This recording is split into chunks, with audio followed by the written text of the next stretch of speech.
जो कैरेक्टर है, एक बड़े इंसान का बड़ा कैरेक्टर होता है। जो मिसाल थी सादिक और अमीन की, सच्चा और इंसाफ करने वाला, जो उनके सहाबा थे सब लीडर बन गए, जो उनके इर्द गिर्द थे वो लीडर्स बन गए, इंसानों को लीडर्स बना दिया। मैं पढ़ रहा था कि हजरत बिलाल जो गुलाम थे, उन्होंने भी 2 कैंपेन जनरल बन के लीड की थी। गुलामों को उन्होंने जनरल्स बना दिया। जो मुझे सबसे पसंद है मौलाना रूमी की, जब वो कहते हैं कि जब अल्लाह ने तुम्हें पर दिए क्यों जमीन पर रेंग रहे हो।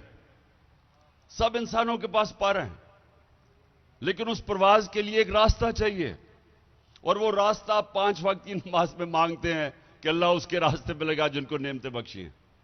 वो वाला रास्ता है परवाज का, वो भी हमें नहीं समझ अभी तक।